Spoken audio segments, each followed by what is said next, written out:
If you need to call me by a name, you can just call me Nobody. Nobody. Okay. Yep. Let's see if we are going. It looks like we are. Hello, everyone, live on YouTube, Odyssey, and Rumble. And I am here with Nobody, I guess. Hello. I was kind of afraid that nobody would be joining me on the live stream, but it happened in a different way. So I'm glad because I don't have to think of a topic. How you doing, Mr. Nobody? I am doing well. I am preparing a side dish to bring to a family get together at Thanksgiving, second Thanksgiving tomorrow. And I guess that kind of leads me into what I was thinking about, given the time of like what to bring up as a topic is either just how to avoid bringing conflict into Thanksgiving or avoid politics entirely. Maybe we should start with that. Or B, if it's unavoidable, maybe we should talk about some certain talking points that would come up. That sounds cool. Let me make sure the chat is going. I'm not sure if it's bad on my end or if just no one has joined yet. Let me see what I can say. No, I don't see anyone in the chat yet, so I guess they will join us when they figure out that we're on and broadcasting. So why don't you go ahead and get started? Sure. All right. Oh, Well, quick hey there to Dana Durnford and Kevin Blanche. How you doing? All right, go ahead. let's see. I mean, as far as like avoiding techniques, you can just say that you don't feel like discussing politics at the family get together and whatnot, and hopefully that'll end it. But if you personally have had better experience with some other techniques, maybe we should just share those to start. Not really. I just try to be as agreeable as I can. True. Okay. Yeah, I guess it's not. But I my guess. family are kind of like they're they're Republican in the sense of like in the primary they were all behind Nikki Haley because could you imagine how bad it would be if we had another 4 years of Trump and then Trump got the nomination and it was like, yeah, we need Trump in for another 4 years. And I'm like, okay, Mhm. I'm just going along with it. Yeah, it's kind of this is an old analogy that I heard when I first got interested in politics in 2016. It was like passing the football around. Uh, but yeah, or it's just team mentality in essence. So it's a little bit mixed on my family. It's like my dad is libertarian and my mom is pretty liberal, and then the extended family, it's also like a mix here or there. It's almost like to say there's like some hardcore Democrats, and then there's like centrists and everything else, as well as just like people who were maybe 90s Democrats who are now voting for Trump because he's also a 90s Democrat. Yeah. You know.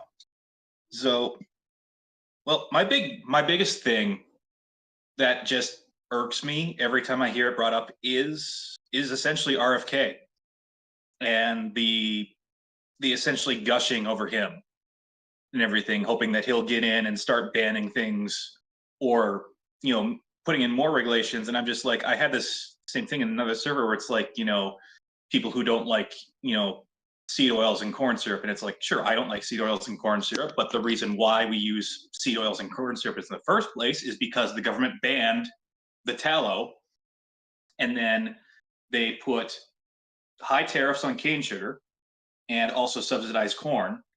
And so they just left the only cheapest option being those seed oils and corn syrup.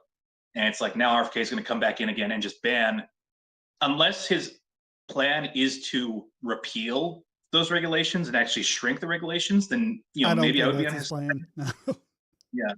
But I imagine it's just going to be no. I'm just going to add more bans, and then I'm going to make it so that they have to pay more for something that they were already doing before the government involved in the first place. And one more thing, because the market tries things, and so when you can't really grow cane sugar here and you can't import it because of the tariffs, what do? They Mm-hmm. genetically modify sugar beets, and they use that. And Mm-hmm. then what do? They pass restrictions on genetically modified sugar beets. because Uh-huh. GMOs are the big evil, you know? Mm-hmm. Yep. So I But guess yeah, that I leads think me if in. anyone has any questions on where I stand on RFK, I've got quite a few videos on that since he was. Oh yeah. Yep. So it's really just more about being able to effectively like defend my position and just kind of like ask questions that I don't know the answer to, like coming from the opposite direction to you and see if like there's anything you know, because I don't have the time to research it. But it's just like, okay, these people, for instance, a relative of mine has colleagues coming from Germany. And she was like, talking about how like, Germany's food is so clean and she wants to bring the Haribo gummy bears made there that don't have any of the dyes, like red 40 and yellow whatever number and whatnot. And it's just like, so the question that comes in Actually, mind, they do. okay, They just don't call it that. oh, really? They got a different term for it. So that's how they get around it. Got it. Yeah, hang on a second. I can look up. Like if I look up Yeah. yellow dye 5, I'll tell you exactly what it's called in Europe, and you can find it in all sorts of products there. Mhm. Tartrazine, let's see, where is it? E102 is what it's called in Europe. E102. Yep. Gotcha. And then there's Yep. also other things like CI19140, and it's just called different things in different places. Gotcha. And so when RFK Jr. says there's no yellow dye number 5 in Europe, he just doesn't know what he's talking about. And like he also said that here, Fruit Loops has 20 ingredients, and in Canada it only has 3. And I just looked it up on their website, on Kellogg's website in Canada, and yeah, Fruit Loops has like 26 ingredients in Canada. So Yeah. things So that would clearly he be doesn't so know. easy to look up and. Mhm. Yep. No, it's a shame because there used to be. So one of your videos that I really liked was your video on GMOs, where you recommended another channel called Miles Powers, but all of his Yeah. content is now gone online That's what for some all reason. his entire presence is gone. Not just his channels, all his social media, everything. It was Yep. just gone. Yep. And no one seems to know what happened. Mm-hmm. Kind of Yeah, wish there's I'd some grabbed some speculation. archives of it because his videos were good.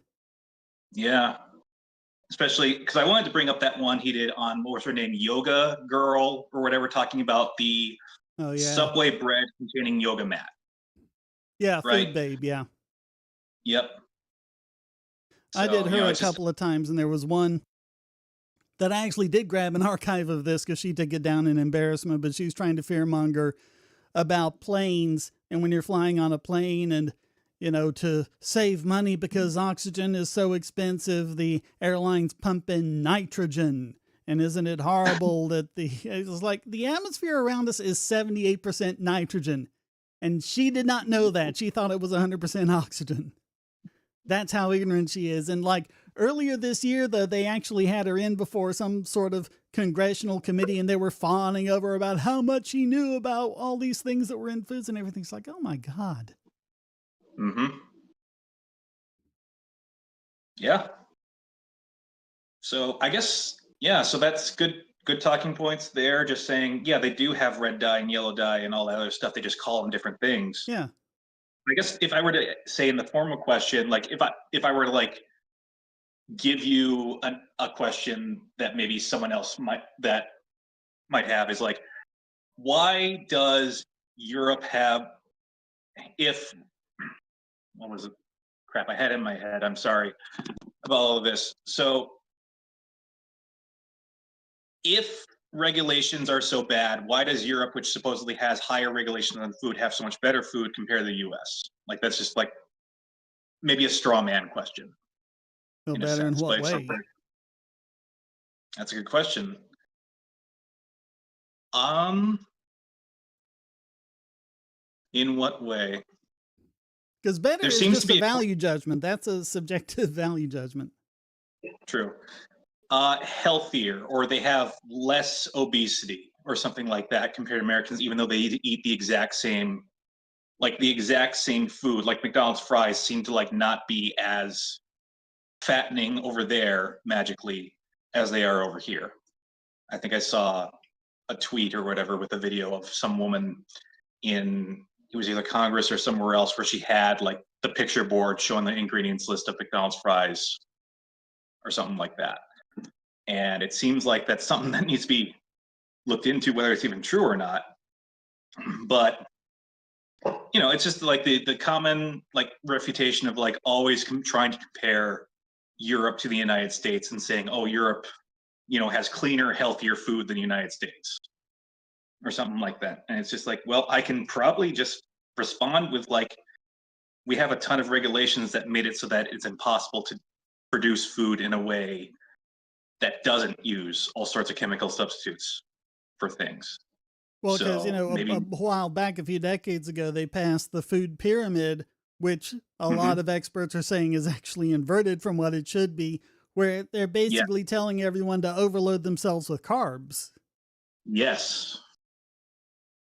Hmm. And so all sorts of things, all sorts of regulations and all sorts of things about school meals and things ended up being based on the food pyramid.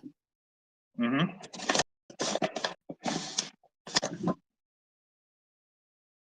And I think as part of the myth is like Europe is heavily regulated and America is completely deregulated.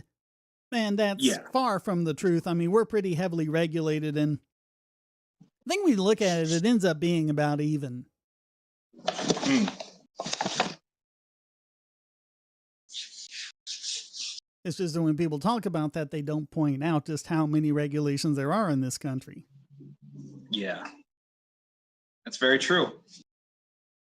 And sometimes it's a little bit hard to get the, I guess, the proper scale of it, because I do remember, I think one of these things that turned out to be a myth was that there was like 2,000 rules for cabbage or something like that. So you can point to that type of misinformation can go around and then people can just dismiss you based on that. But I'm sure there's like a ton more stuff that's just that you can just look up to see just how far the regulation goes. All right, so we got a few things in the chat. Fun with Facts asks about Star Wars. I'm not sure if that's for you because I've talked about Star Wars plenty of times. So I'm fine with it. Angry Froman wants to know if I'm applying to Doge. I have no interest in doing that. Hey, we need to see if we can get rid of all these people in government departments. What's the solution? Let's bring out a new government department. Exactly. Because that worked so well the last time we tried that. Mm-hmm. Chauncey Stewart is talking about Harris from what we were talking about earlier with Trump. Amazing how quickly Democrats turned Harris into a martyr after she became the nominee. And I believe if Democrats had a primary, Harris would not have won the nomination. When she actually did run for the primary, she didn't get a single vote. Mm-hmm. And fatty foods, and I am by no means a nutritional expert, but then neither are most of the people who talk about this stuff. But my impression is it's actually the carbs more than the fats. And that's part of the problem is they spend so long demonizing the fatty foods.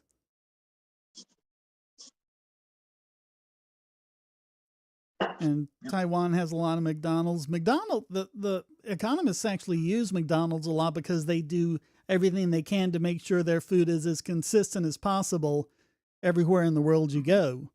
And so they use that as kind of an informal index for, you know, what's the actual purchasing power of a place by looking at like the price of a Big Mac or everything they have to do to make a Big Mac, things like that. I'm just going to see if it's frozen again. I never know if it's frozen or if there's just a lull in it. That's how. Nope. I never caught up. Oh, yeah. He says McDonald's is still cheap in Taiwan. It's gotten more expensive here. And just in the last few years, you see things like my wife was talking about how downhill Taco Bell has gone. And, you know, just a few years ago, you'd buy a taco and it'd be stuffed full of meat. And now there's just got a few little bits of meat in the bottom of it, and it's mostly other stuff because meat's gotten so expensive. Oh, absolutely. And you can also see that just in the way the menus have shrunk too. Yeah. You know, just various things you can't find anymore. I think Taco Bell in my area is doing a thing right now where they have one menu item from each decade added back as a special. Yeah. For a limited time. But it was like before, like at least pre 2020, I want to say, they at least had some of those just still on the menu. Well, and it's also like they'd either charge you for a condiment or they'll like give you, you know, one free condiment with a meal, but they charge you for extras. Whereas it used to be you'd ask for ketchup, they just grab a handful and dump it in the bag. And you end up with like 20 ketchup packets. Yep. No, exactly. You can see that little sticker now where it says, we will now charge 30 cents extra for each extra sauce packet. Yeah. Yeah, Taiwan didn't do the whole money printer go burr thing. No. From COVID. I think South Korea weathered it pretty well too because they didn't do a lot of the inflationary spending. Biden definitely deserves a lot of the blame for it, but Trump does too if you look at how much things went up, you know, during COVID. Yeah, he started it. Yeah. Essentially. Biden just kept doing I'm aware it. of that. Mm-hmm. Or about twice the price since the pandemic. Yeah, that's about right.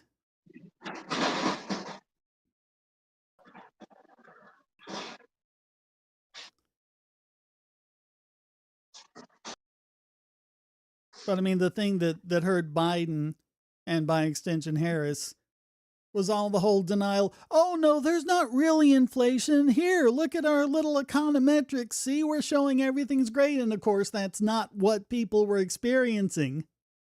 Mm-hmm. And that no, inflation's an illusion. And then, you know, basically this past year, he's been trying to, you know, post tweets and give speeches about prices are back down. Prices are back down. No, they're not going up as quickly. Mm-hmm. But inflation is cumulative. They're not back down. Exactly. Taiwan closed its border immediately when COVID was announced. Yeah, I'm not sure how much difference that would have made because it's just so hard to get good information on this. But I've been seeing some information where people have gone looking back. They're thinking that even by the time Trump started saying, let's do travel bans, by that time, there's indications that there were a lot of Americans already with COVID. And so it was going to go through the country anyway. Mm-hmm.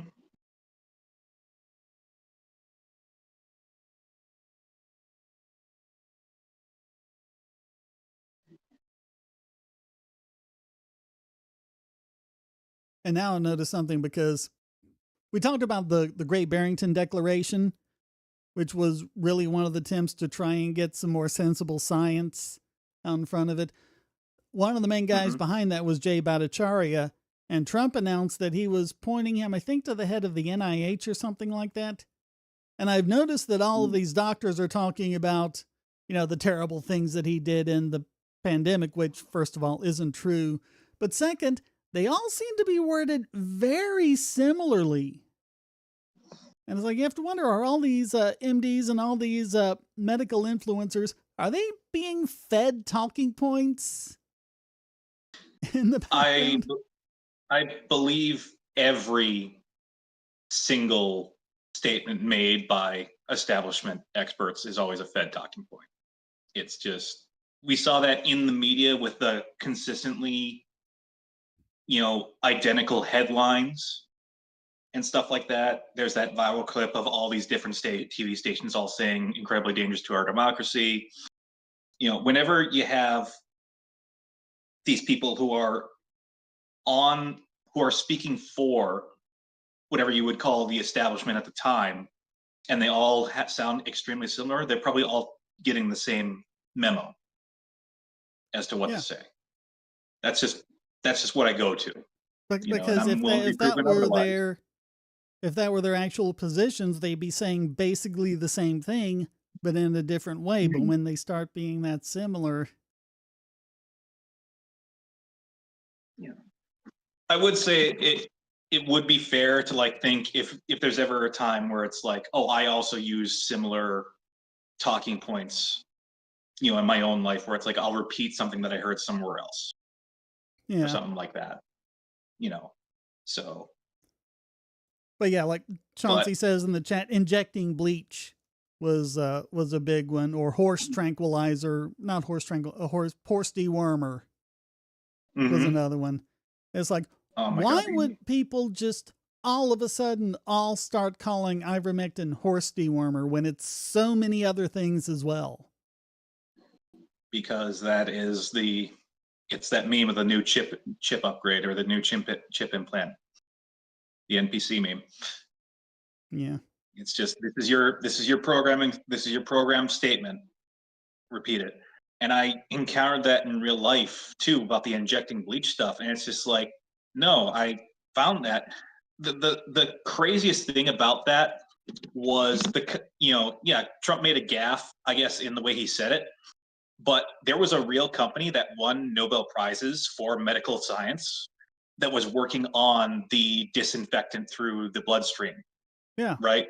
And after Trump said it, and once that line came out, their website went down and was taken offline Right. or something like that. So the people he was pointing to were just suddenly disappeared. I don't know if they came back or not, Well, but and when he was talking about HCQ, hydroxychloroquine, when he made Mhm. that speech, all he was doing was saying what was on the CDC's website. And I know that because I had read it.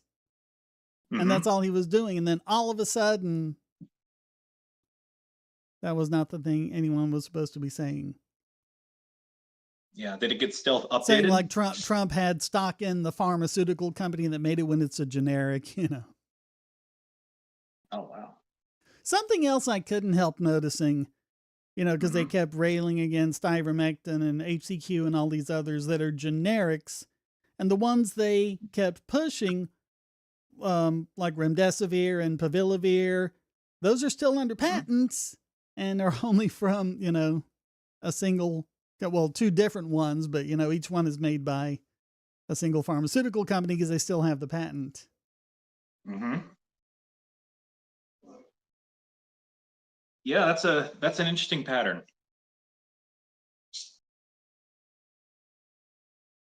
MSNBC is getting what it deserves. Elon joked at least about buying MSNBC. Of course, we thought him buying Twitter was a joke first, and then he ended up Yeah. doing it.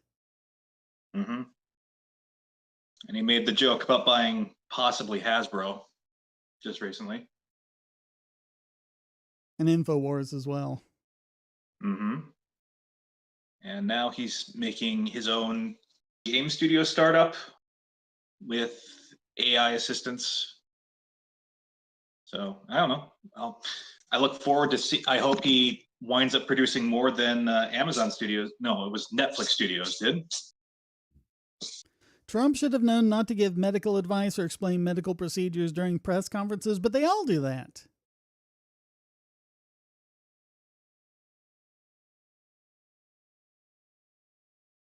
Hmm. Oh, geez, how much did Biden do that? Yeah, I think you said he just read verbatim from the CDC website. So when you have a source and stuff like that, I think that's more like you have more of the ability to do so because you can at least say that you were reading from a source that you thought to be true Yeah. or something like that, or at least you can say that you're informed. If you're just, he has the habit of speaking off the cuff, and that can bite you. But yeah, it's just like, But no, yeah, I if think it you was just have they were going to twist what he said no matter what. true. So it'll be interesting to see, has he learned his lesson the second time around? And so far, it looks like the answer might be no.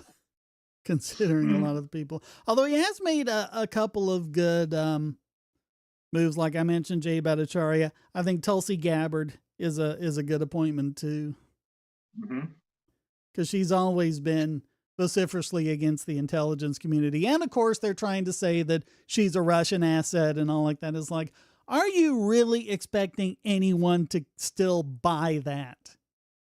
Well, what I'm hearing, sort of from the other side, is that he's filled his cabinet with neocons and warhawks, which is probably true. But Tulsi Gabbard was included in that thing, and it's just like I'm pretty sure No, she's not a neocon or a warhawk. She's like the opposite.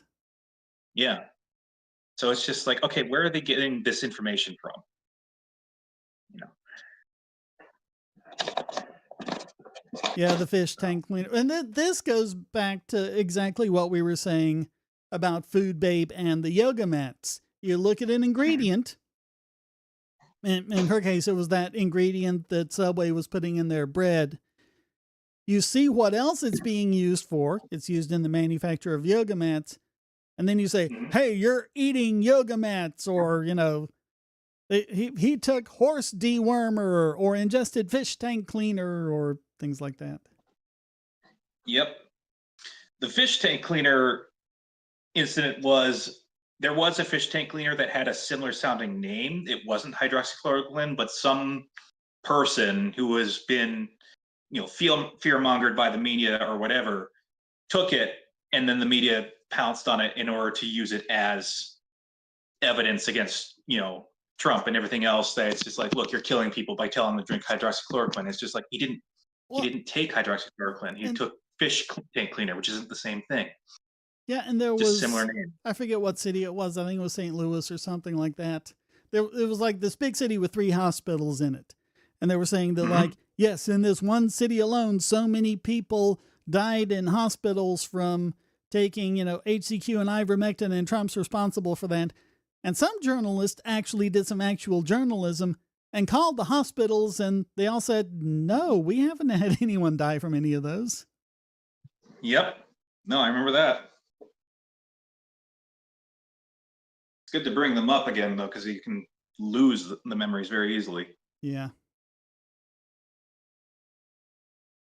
Yeah, it's just so many things. It's like, am I really the only one who remembers this stuff? Because everyone on both sides just kind of has this overly simplistic view of how things went down.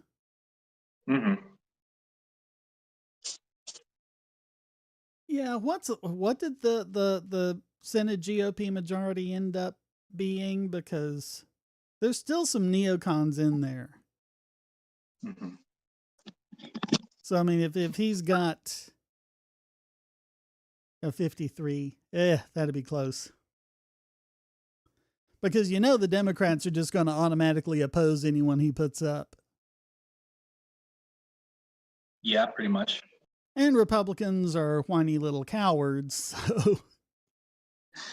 Yep. No, I agree. I think if someone starts screaming, Russian asset, Russian asset, Russian asset, then they might cave. Yep. What was the...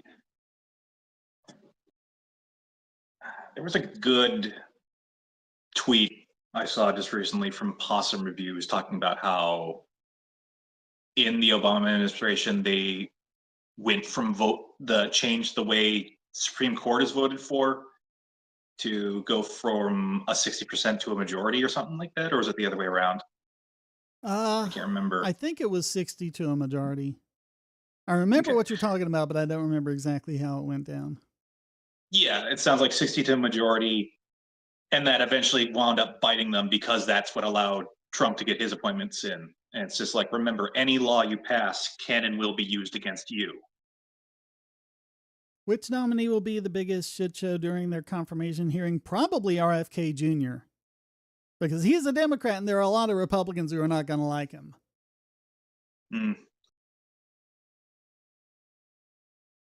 Although I don't know, the IC is going to go pretty hot and heavy against Tulsi. Probably. I'm not too sure because Kennedy is kind of like, he is a Kennedy, and I think a lot of Republicans still revere the Kennedys with this godlike, King Arthur's Round Table status. I mean, it's called Camelot. His Yeah. administration and whatnot. It's just like they have this mythos around him, and it's just like even my dad says, oh, we haven't had a good president since Kennedy. It's just like, no, we haven't had a good president since Coolidge, and the best president would be no president. But yeah. So I think a lot of Republicans will actually go on the Kennedy ticket because that family is sort of like the American Medici's. So. Yeah, maybe. Although I don't know how many of them really associate RFK Jr. with the Kennedy legacy, because he's always been kind of more of a what's the term? Not dark horse, but Black sheep. Black sheep, yeah. Mm-hmm.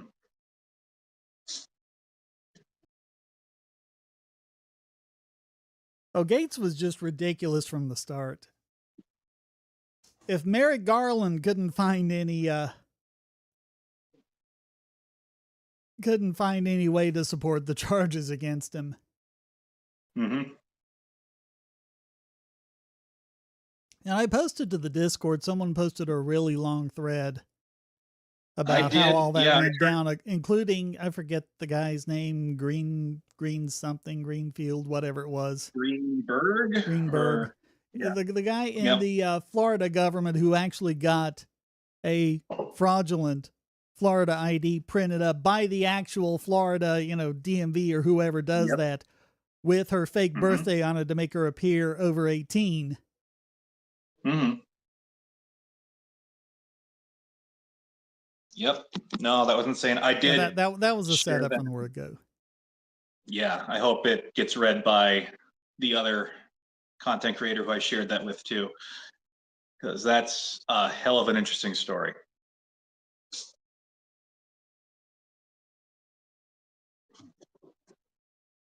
I don't know what it is. Matt Gaetz just, there's something about the guy that just rubs me the wrong way. I can't put it's just. It might be the hair. I don't think it's the hair. I'm not sure what it is. I don't know if it's how he carries himself or what. Mm-hmm.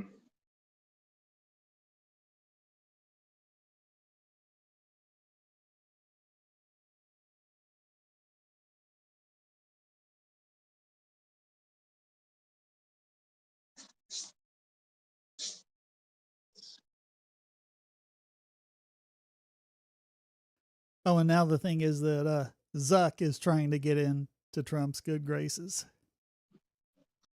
Sure. Yeah, that'll look good. Concentrating all the big tech operators in your inner circle, that'll make you appear more relatable to the common person. But, well, yeah, and then of course, then there's the other hypocrisy of Zuckerberg now trying to he's seeing who the winning team is and now trying to cozy up and get in there. Yeah. Mm-hmm.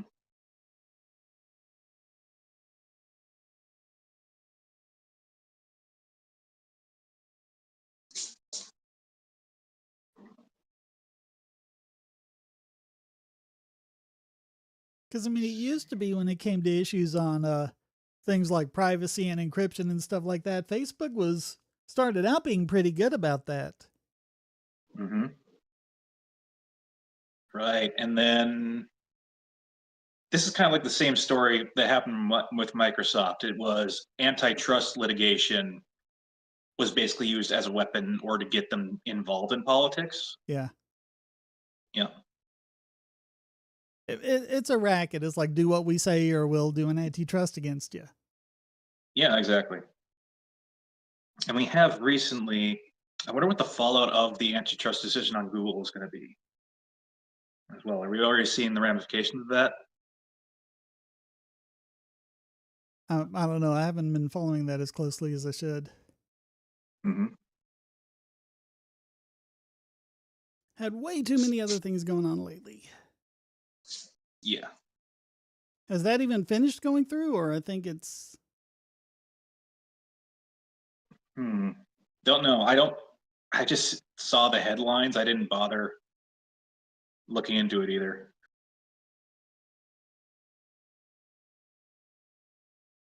Just that, Google is found to be a monopoly, so they're enacting antitrust, and YouTube to be sold off as part of the antitrust resolution.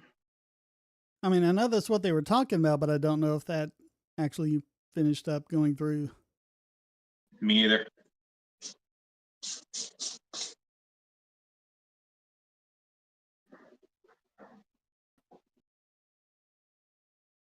See what I can see. The judge might order a sale of Chrome, and this says that could be worth up to $20 billion.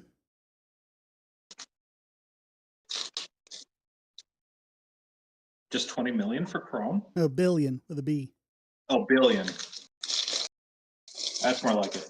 And also either sell Android or don't make its services mandatory on phones that use Android.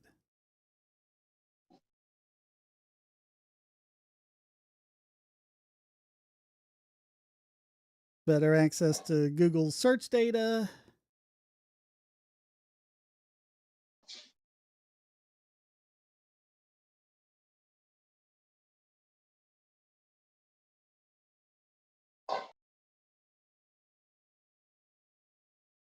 Not seeing anything about YouTube.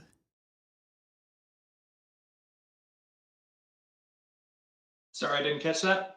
I'm not seeing anything about YouTube yet. Gotcha. It might have been Chrome then. I'm just misremembering Chrome and YouTube.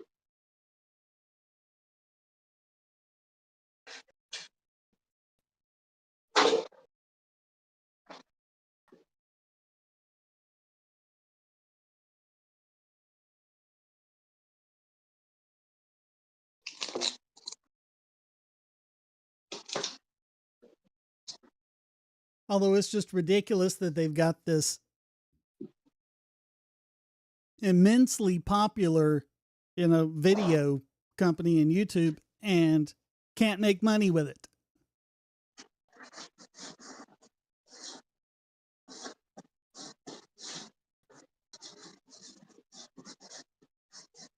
It's demonetized, or? Well, it's just, I mean, they run ads on it. And of course, Google has, this big, ad infrastructure, but I think it was when they started, like at the adpocalypse and all of that, when they started demonetizing all these channels and they started, shadow banning and things like that. They just made it so inefficient that, it was no longer about just, showing the most popular videos and getting the ad revenues. It was about pushing their politics and. Yep.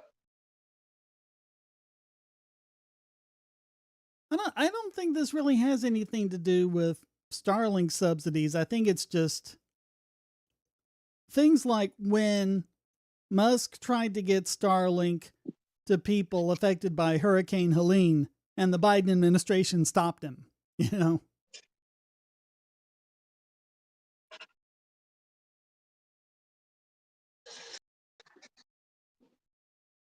Doesn't Bill Gates have patents on his Windows products? Oh, yeah. Well, Microsoft does, not Gates himself, but maybe Microsoft wouldn't become a monopoly if the state didn't monopolize ideas.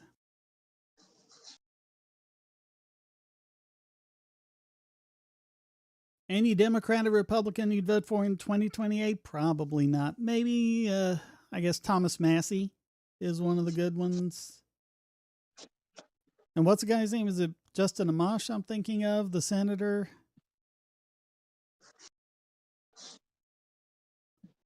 I don't know, but there aren't many.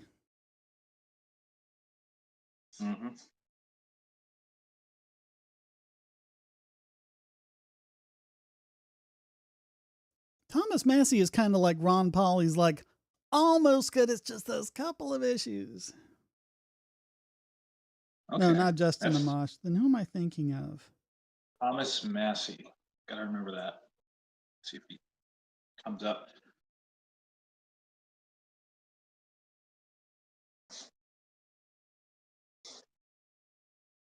And I'm still kind of holding out for a more Javier Milei style American counterpart.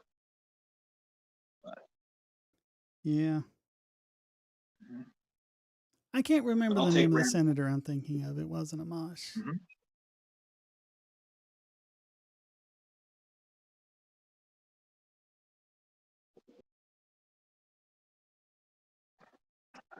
He was the opponent of the senator who went out shooting for that big photo op and was shooting, at metal targets like 20 feet away, and shrapnel hit that reporter.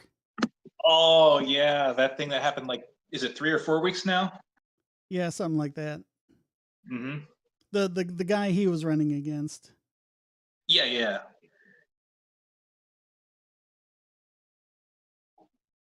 I can't find his name.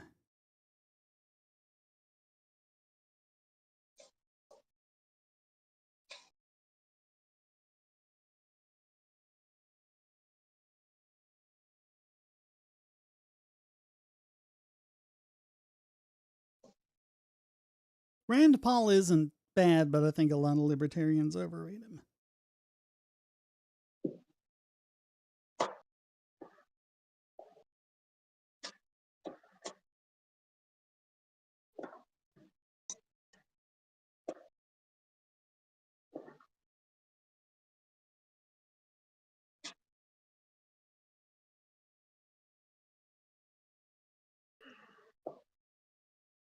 I'm not giving enough any background audio, am I? Not anything that I'm really hearing that I'd be concerned about. Yep, just mixing up a sardine dip. Sorry about that.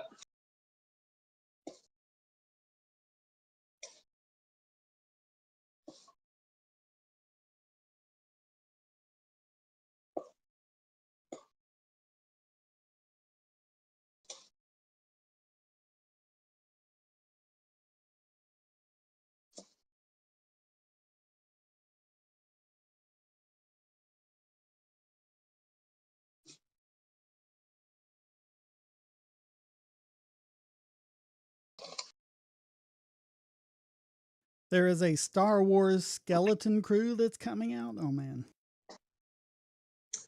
Oh yeah, I just saw something like a trailer for that. So I guess it's a new Disney Plus Star Wars show. And I believe it's starring, I swear it's Jude Law in there. And it made me think, God, where did this guy go? Because he used to be like the Hollywood It thing. Yeah. Years ago. In fact, he was basically being trained as Michael Caine's sort of replacement, especially because he did remakes of Michael Caine movies with Michael Caine in them. But then he just disappeared. I don't know. I can't find the guy I'm thinking of, though. Mm-hmm.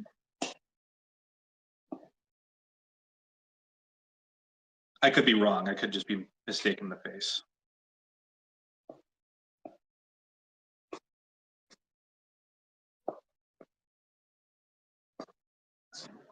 Josh Hawley, that's the guy. Oh, okay. That's the guy I was thinking of.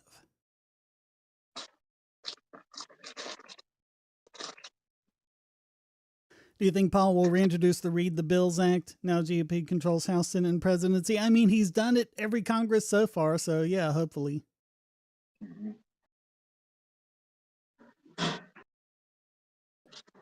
Auberon Herbert. I don't know who that is.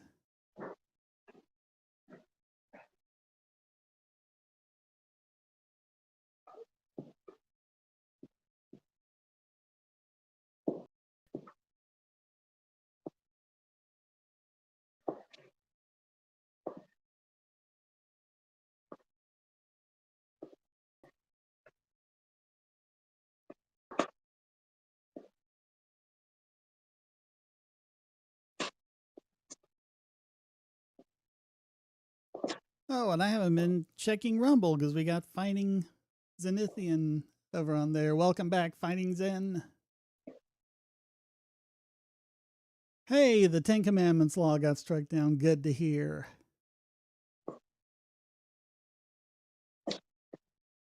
What was that about? It's one of those things where they were mandating posting the Ten Commandments in schools. Same thing that's failed like a million times before, you know. Yep.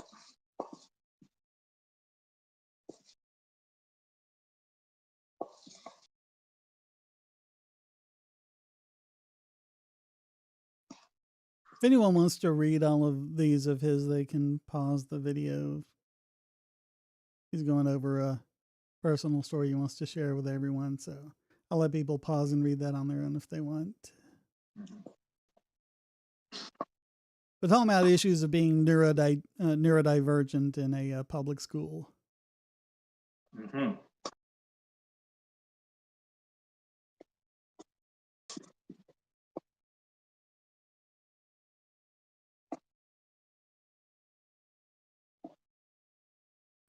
Louisiana lawmakers consider making it easier to send more minors to adult prisons. Yeah.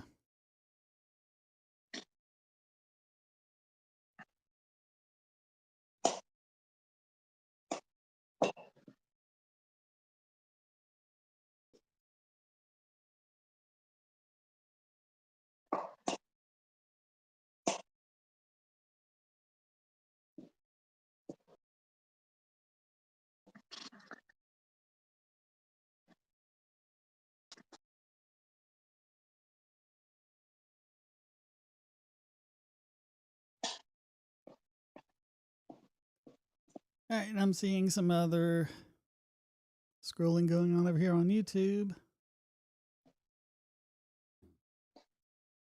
Read the Bills Act should have been passed a long time ago. Yeah, and the One Subject at a Time Act, but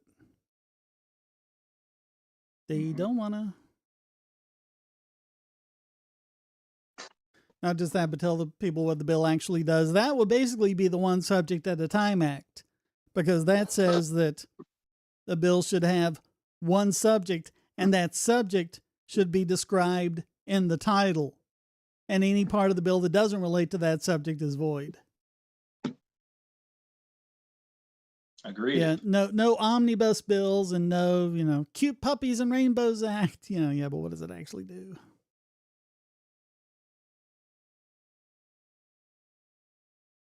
Should trans women be banned from biological women's sports? I think that should be up to the sports league.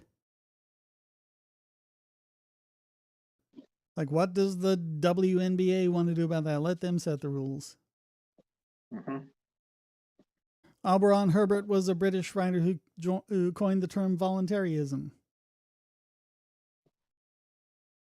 Isn't that the Scientology writer? No, that's L. Ron Hubbard. Okay, that's what I heard. I thought I heard L. Ron Hubbard. Auberon Herbert. Auberon Herbert, yeah. That explains it.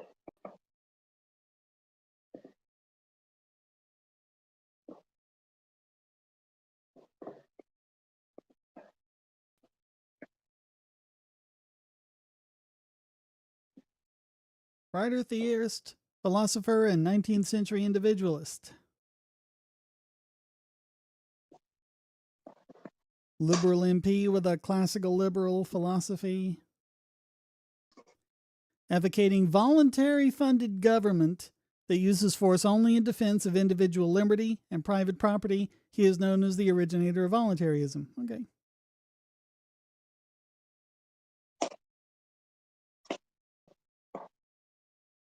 Same with bathrooms. Yeah, whose bathroom is it? Let Walmart say what their bathrooms are. Of course, I think it would be a lot less of an issue if we actually had stalls that went floor to ceiling, True. A lot of Europeans come here and they're like, what is up with your bathroom stalls? There's like no privacy.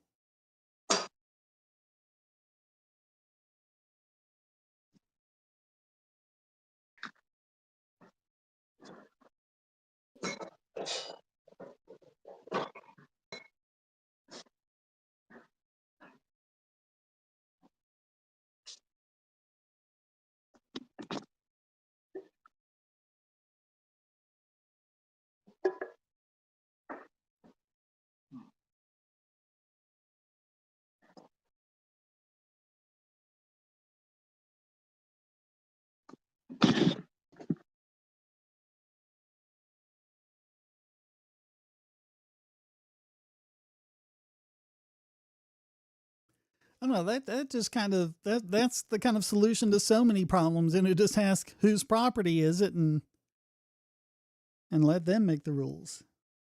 I agree.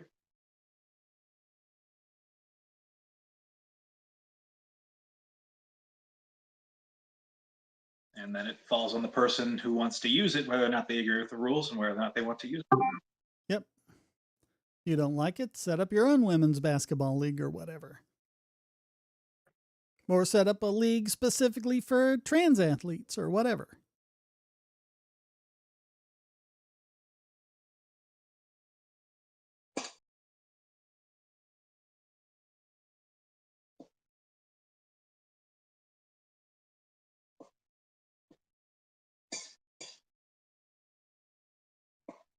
How's it going?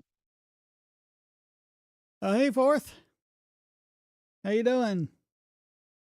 Oh, I'm doing pretty well. How about yourself? All right. It's been a while. Yeah, it's been a while. I just fortunately happened to check the Discord and oh, they're on right now. I better hop on. Cool.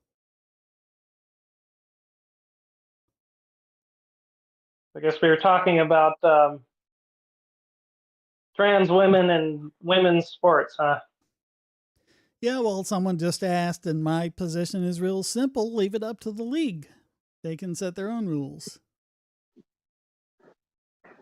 Yeah, fair enough. I mean, I'm not a sports guy, so I don't have any big feelings on it one way or the other. Yeah, if the question is what the sports league should do, I mean, I wouldn't advocate for the government to force one set of rules upon everybody, but you know, I mean, the whole point, it's like either we have just like recognize, okay, sports is a competition to see who is the fastest runner or the greatest weightlifter or whatever. It's either we recognize, okay, we're just going to see who among everybody is that, or if we think that's unfair for women, then yeah, it does make sense to separate by sex, not gender, because it's really your sex that determines whether or not you have an advantage, not so much your gender. So, well, I mean, I guess it's sort of like how they have weight classes in boxing. Yeah, you yeah, pretty that's much, another way. I would guess, like if you had like an average heavyweight boxer and put him up against the lightweight champion, the heavyweight's probably going to mop the floor with him. Yeah, there are, and it also depends on the sport, because there are a few sports where women are not at any disadvantage, or there's at least one where they definitely have an advantage. But they are few and far in between.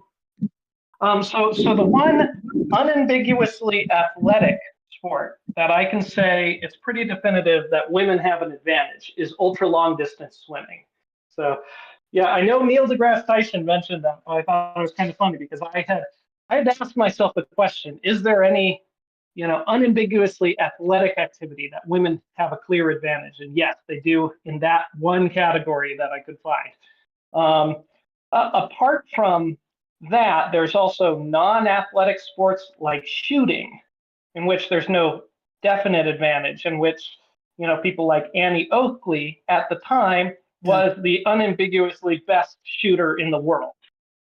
So, as far as long distance swimming goes, there is a woman named Sarah Thomas who actually lives in my state, and she is by far no male even comes anywhere close to being as good at ultra long distance swimming as she is.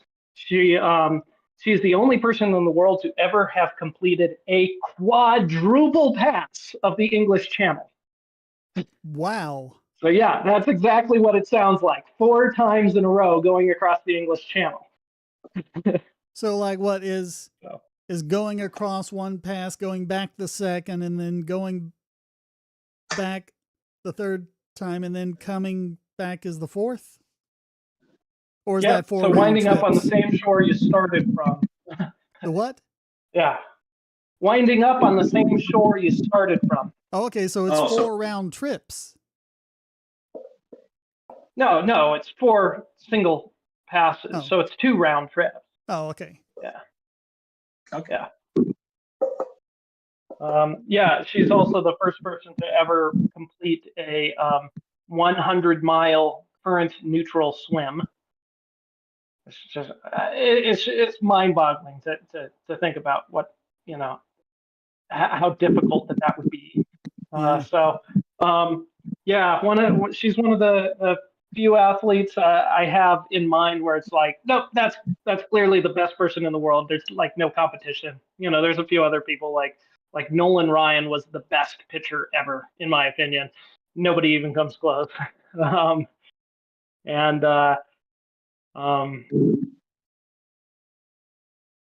Annie Oakley was at her time the best, unambiguously best shooter. The one who made the internet memes, I think it was this past year, was I think she was a South Korean woman who just blew all the records for competitive shooting. Oh, cool. Yeah, and that wasn't gender segregated, right? I don't know. Oh, was that the Olympics with the Olympics. Turkish guy with no gear who came in second? Oh, that was a man who came in second, but with no gear. Asking if that's. I'm not sure about that. The woman. If that's like if the woman was the one who came in first at that event. I'm not sure about that. I don't follow the sport. Yeah, I'm not really familiar. I just saw the memes. Yeah. But yeah, she had Billiards she had the lens one. over her eye and all that. She was almost like a cyborg the way she looked. No, I don't know if that's specific. Like, is it the equivalent of like I wear glasses because I'm correcting my vision? I don't know what the rules are.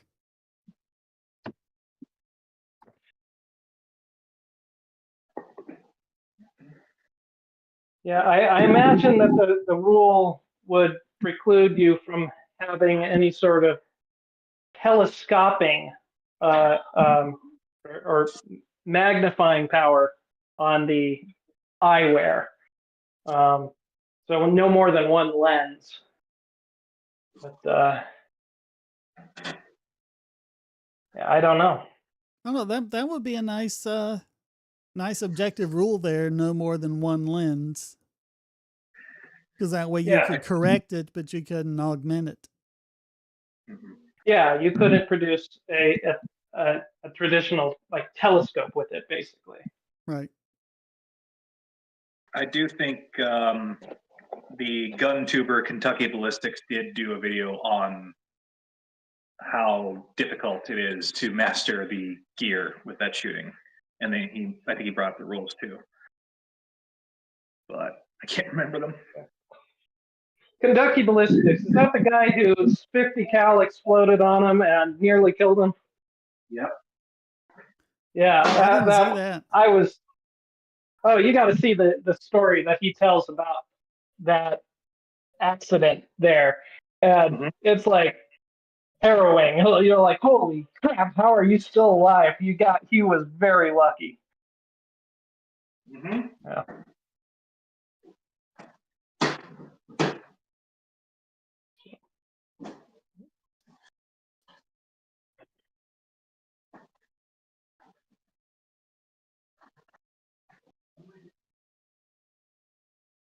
So, what sort of sports that are or aren't in the Olympics should or shouldn't be?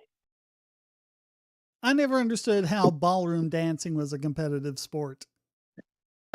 Yeah, I can't stand any of those like subjective. You have to have judges.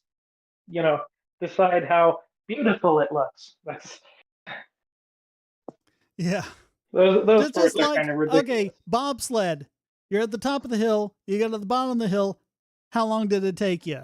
That's right. Yeah, those subjective ones are how you get things like the whole Russian versus U.S. with the corrupt French judge incident that happened. I don't know, what was that, 2004 or something? Well, famously, it was the Russian judge back in the days of the Soviet Union.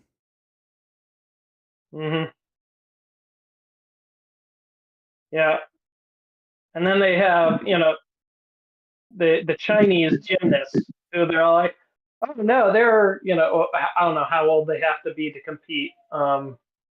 But what, they look like they're 8 or 9 years old, and it's like, yeah, really? Yeah. Kim Ye Ji is the name I'm seeing on the pictures, and it's like she's got one of them. Well, there's like a card covering her left eye, and on her right eye, it does look like a single lens, but it's not like a standard pair of glasses. It's like all these adjustments and everything that she can make to it.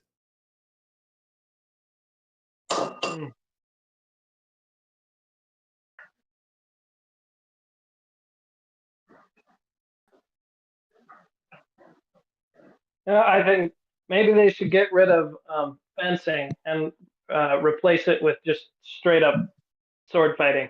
That'd be more entertaining, at least. Yeah. Yeah, but fencing, at least, it's objective because you wire them up and it's like whoever got the touch and then you count so many touches. Yeah. Well, here's one thing. Why is there a limit on how long the foil can be? Because it's not inherently an advantage to have a longer foil, but it's like in real warfare, they don't have any rules on how long your sword could be. Yeah. Well, I don't know about comparing a sport to like real battle warfare, because the point of the sport is to do it within the limitations and see how far you can excel. But yeah, those limitations, like right of way, are meant to simulate the battle conditions, because in a real battle condition, you're going to deflect someone's blow before trying to make a strike of your own. And so a lot of those rules are meant to simulate that, because you don't have the same stakes, when it's just fencing. Yeah, it also makes, I think you got to have a good reason to believe that the sport would be ruined if not for the limitation that they impose. But I don't see how that would be the case with the foil. I mean, maybe it turns out that there's some huge advantage that very tall fencers with very long swords would have. That's probably true, but I mean, is it that much more of an event? Does it amplify just the height advantage by having a variable sword length or foil length? I mean, a longer sword gets you more reach. Yeah, but it's also more difficult to swing it quickly and can be easier to block.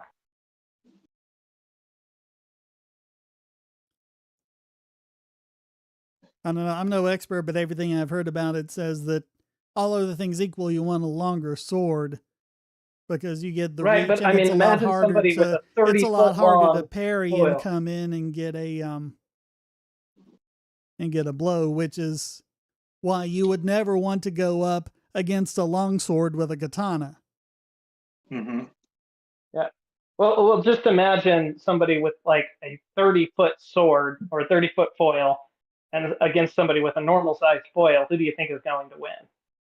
Well, probably the guy with the normal, because he can just go, because the swings are so wide, and it has to, the guy with a 30-foot would probably not be able to even use it. Right, exactly. So there is some sort of ideal length in there, and I'm saying let the sport figure out what that is, because it's not going to be something ridiculously huge. Mm-hmm. It'll be whatever's most practical.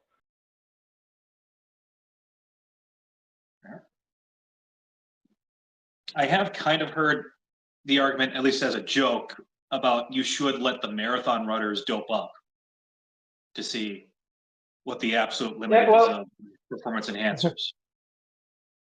Yeah, if we did have a dope up league and one that's not, then you wouldn't have as many cheaters who are doping up, but in the non-dope up league. So there's a good argument for that there, because yeah, they're still allowed to dope up. They just got to do it in this other league. Of course, you're always going to have people though trying to that cheat. we had kind of taken a big step forward. I think it was like 20 years ago, because like earlier to that, they said that, you know, an amputee with an artificial limb, you know, couldn't do the foot races because they were at an inherent disadvantage. And then after that, they said they couldn't do it because the artificial limb was a performance enhancer. So it went from being a disadvantage to working better than normal human legs. It does raise an interesting ethics question. If you assume that, you know, some people are, if you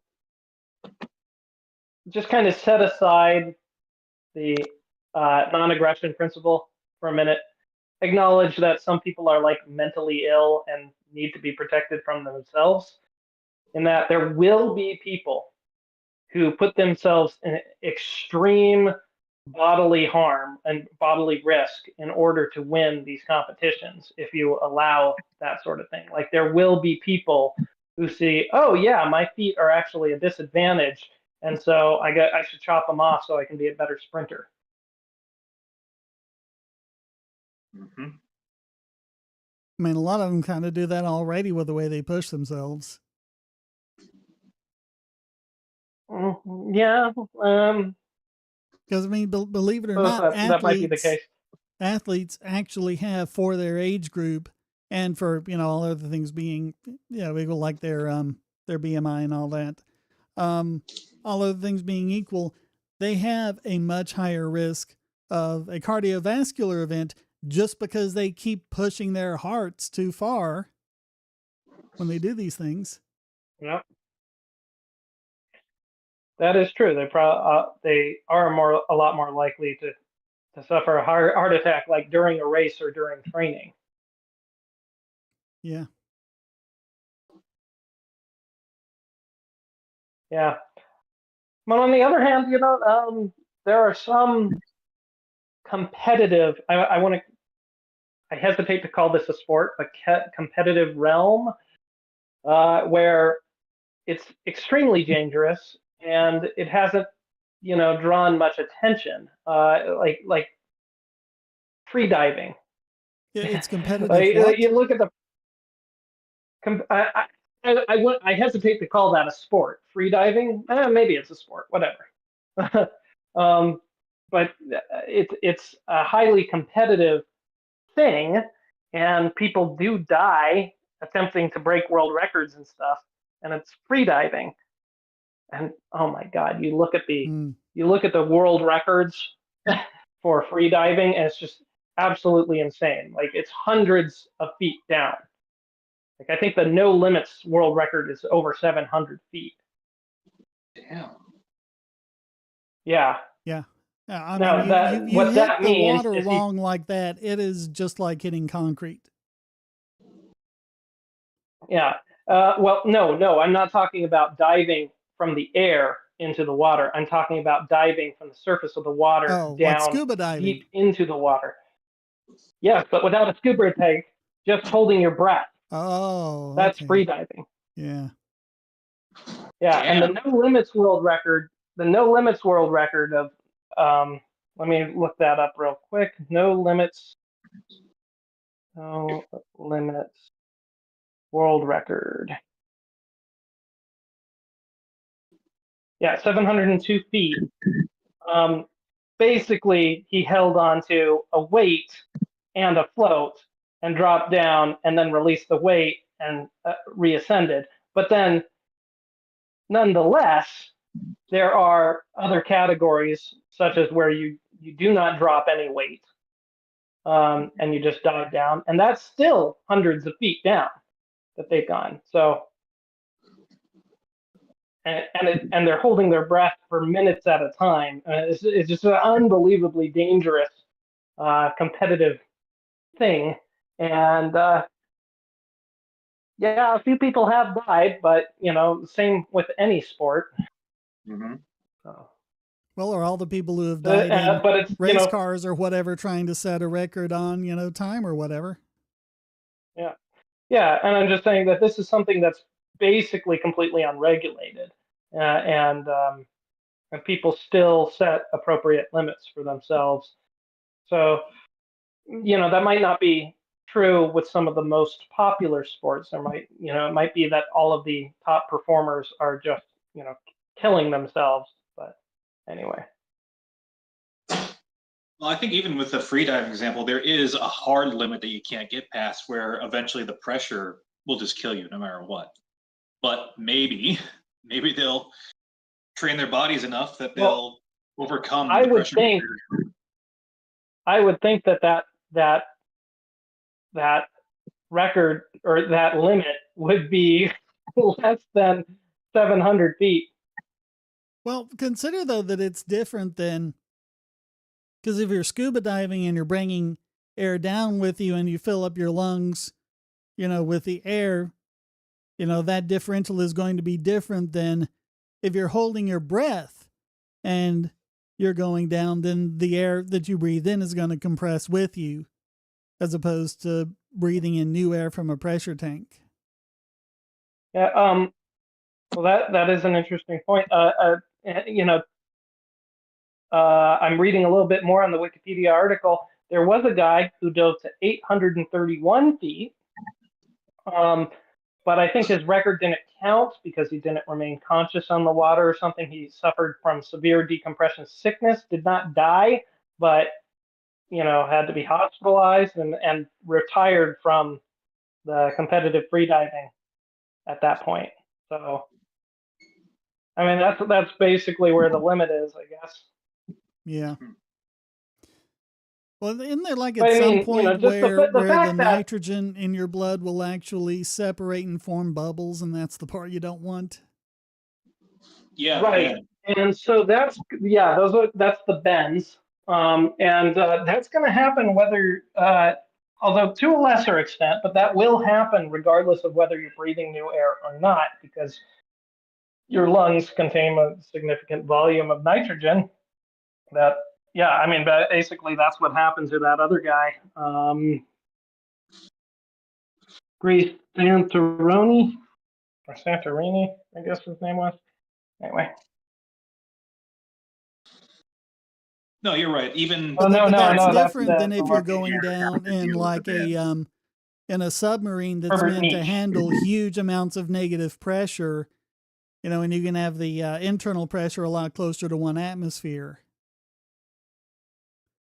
So you're not actually pressurizing. Unlike the submarine that was the one in the abyss was based on, where they had a moon pool, because of that one you do have to equalize the pressure because of the moon Yeah, pool. But ones that are fully enclosed that just dive insanely deep, they're just able to keep the internal pressure at such a negative pressure. yeah, That isn't an issue. yeah.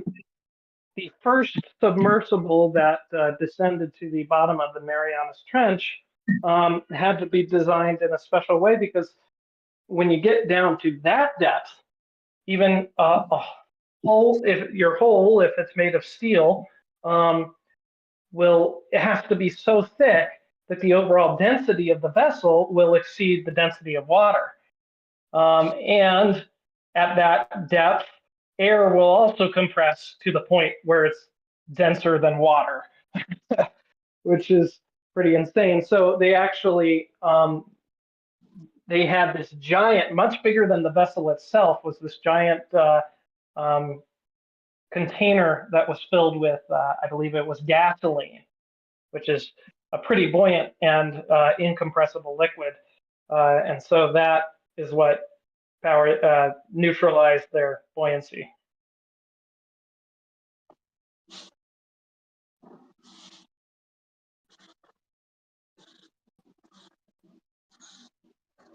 Yeah, but they've never actually been able to get a manned vessel down that low, have they?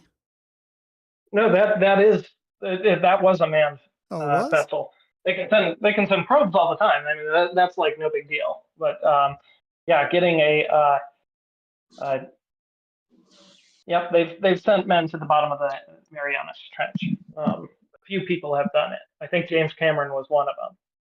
Mm-hmm. One of his inspirations for the Abyss, which he talked about. Yeah, James Cameron's an interesting guy. He's essentially a self-taught expert on submersible engineering now, isn't he? I believe so. I mean, I think he was integral in the engineering of his own vessel that went down there, and in the vessels that he took to the Titanic. Yep. Yeah. Did you ever see his movie about his idea for exploring Europa? Europe? No, I don't believe I have. No, I didn't. Yeah, it's an interesting, I guess, documentary. Although it's not, covering anything that has happened. It's just kind of a hypothetical. Hey, this is what we could do. Yeah, so the idea is that if we could land a probe on Europa with a small nuclear reactor, and this would be a melt probe, so the nuclear reactor would generate heat and melt down through the ice, unspooling the communications line, and then when it broke through the ice, then it could release a submersible to go down all the way to the ocean floor, basically, of Europa, and see if there's any life around the hydrothermal vents we expect to exist on the ocean floor of Europa. What was it called? I guess I could. Let me try to look that up. I can't remember.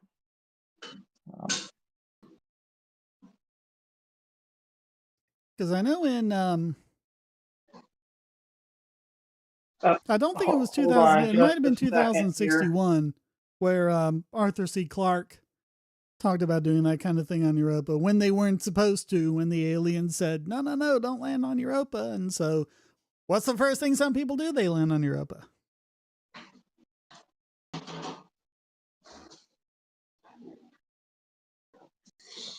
I'm wondering now if maybe part of that was, in addition to things like the thing from outer space, if that sort of story of drilling through Europa ice could have been the inspiration for Dead Space 3.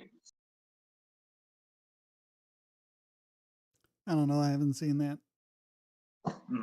Oh, it's a video game. Oh. But, yeah.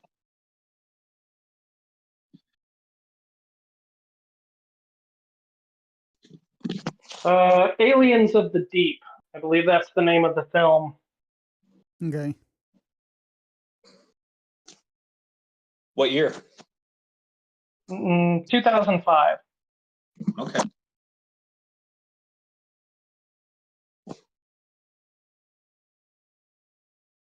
Yeah, it was pretty good. Yeah, that's the kind of thing that there's some other space missions that I just think would be actually worth the expense, even as inefficiently as the government could do them. Where it's like, okay, yeah, I won't. That'll be pretty down low on my list of things to gripe about with the government if they actually did that.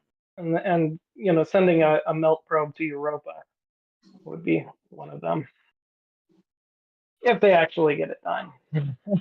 Yeah. If they manage it like they did SLS, and it's like, oh great, now we're never going to go. So right.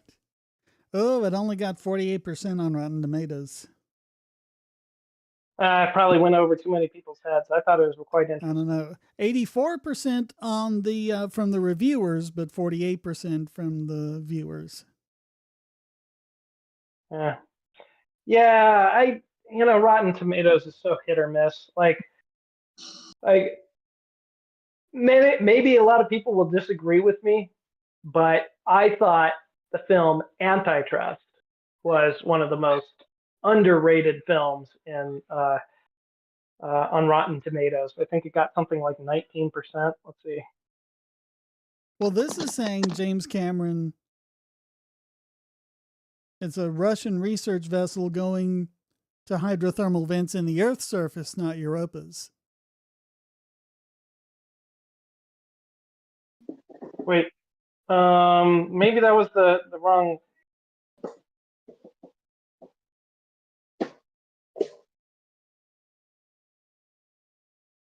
Well,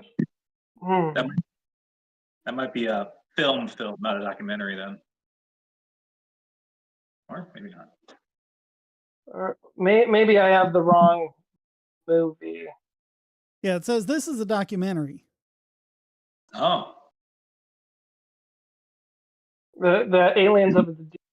Aliens of the Deep is a 2005 documentary made by director James Cameron. Yeah, in it now the entire movie isn't about that, but in it he does detail a melt probe. Describes it anyway. If you just want to, you could just watch Aliens of the Deep Europa or Aliens of the Deep Melt Probe and see a clip of that. That will give you the basic idea. Yeah. I will ask a follow-up. Is the film talking about like, undiscovered fish underneath the Arctic, or is it actually like a bait and switch or maybe even just a title thing where it's like actually talking about like, no, there's ancient aliens underneath the ice in the Arctic? No, he doesn't say that there is. I mean, so he's saying there could be. Who knows what kind of life forms we might find underneath Europa. They probably also talk about Lake Vostok. It's been so long since I've seen that film. I can't remember too much about it. Probably because it's a documentary and the way that it's formatted, there isn't a consistent plot to follow. So I'm not sure what clips I have in my mind. And I've seen so many space documentaries that I'm not sure. But that's the kind of thing that you could actually test out a prototype here on Earth on Lake Vostok in Antarctica.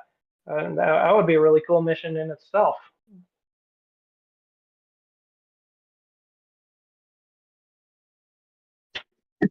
Yeah, could be. I would also, I'm looking forward to the, way forward to the next mission to Titan. They were talking about having this aerobot explore Titan. I think that would be pretty cool. It would also be pretty cool to have some sort of vessel to explore the Maria on Titan. And something like that melt probe, you could build lots of them and send them to all kinds of moons in the outer solar system. There's at least a dozen, maybe several dozen moons that are suspected to have subterranean liquid water, basically.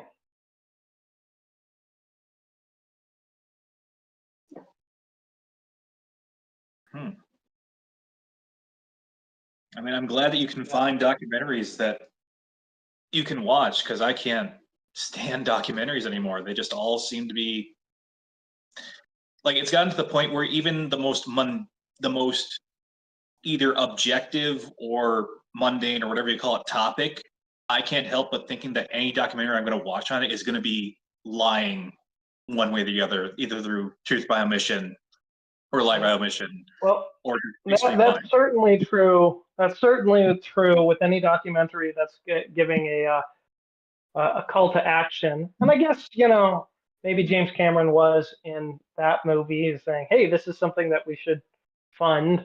But I mean, it wasn't like activism, like things like, I don't know, Blackfish or whatever.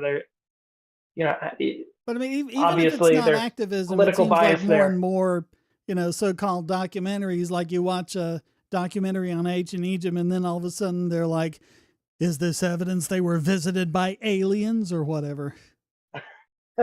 Yeah, there's that crap too. But I would say that there's a fair amount of space documentaries that are just fascinating and don't seem like biased or crazy at all. When we left Earth, from the Earth to the Moon, um, uh, there's all kinds of Nova stuff back with Neil deGrasse Tyson, all his stuff, all the Cosmos stuff. I guess Cosmos occasionally gets a little preachy. It was even preachy in its heyday, but yeah. It's just Oh, everything another is so documentary different. series. My wife and I are going over the original series Star Trek because she had never seen it before and she's loving it. And it's nothing like Star Trek today. It's just no comparison to all the amazing stuff they did back in the 60s with a low budget and their imagination.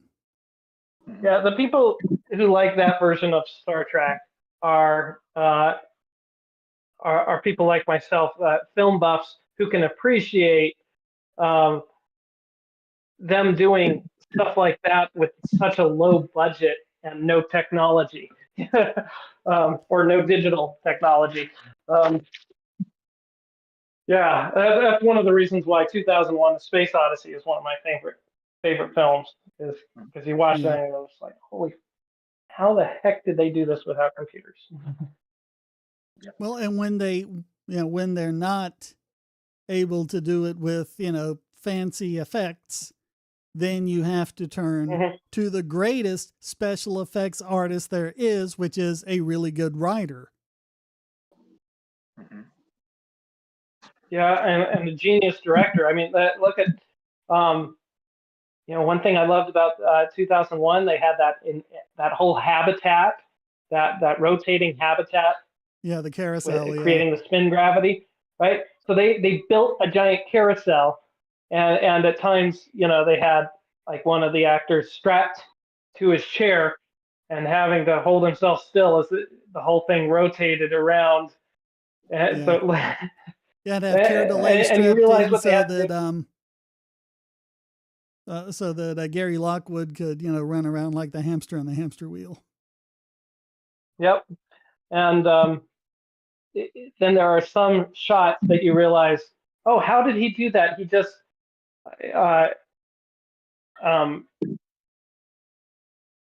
he walks over and he sets down his those little tablet computers that they had there in the film, and then it turns on and displays all this information. And you're like, wait a minute, they didn't have flat panel screens back then. How the hell did they do that? They did it with little projectors, which they finally tweaked into a certain spot.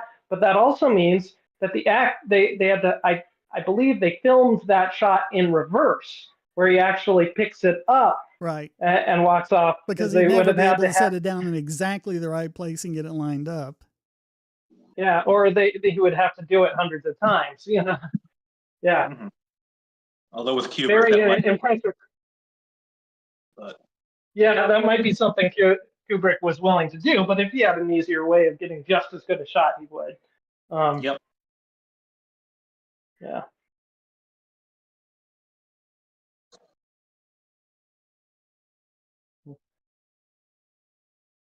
I wish more sci-fi space movies and stuff tried to do what basically what Andy Weir did with The Martian, and that was like he avoided using any Clark tech. If you're not familiar, Clark tech is basically magic, because it's based off of the quote from Arthur C. Clarke that any sufficiently advanced technology is indistinguishable from magic. So things like faster than light travel. Well, faster than light travel may very much be impossible. And so let's not pretend, oh, well, we'll just figure it out. Well, there was kind of, among classic science fiction writers, there was kind of this rule that you got to have one piece of magic tech. if you needed to make your story, but that was it. You could get one and no more. Sure. Yeah, because you can build a whole. If you have one piece of magic tech, it's easy to build a whole story off of that. That's what a good writer will do. Is just take this one idea. How would this change the world, and explore that. But I think when sci-fi writers are introducing more than one piece of magic tech, what they're doing is using it for the convenience of their writing. They're using it as it's a cop out. It's an ex machina. Like, Yeah. the whole thing that enables all the stories in Star Trek is faster than light travel. Mm-hmm. You don't have FTL travel, you don't have Star Trek. Very true. Yeah. So are you saying they break that rule simply by having faster than light travel and teleportation? I'll add another example to the mix. Maybe, but I think the teleportation was really a budget thing because they didn't have anywhere near the budget to land a ship every week, and most of the time, that's all it was. You just need to get down to the planet, and even then,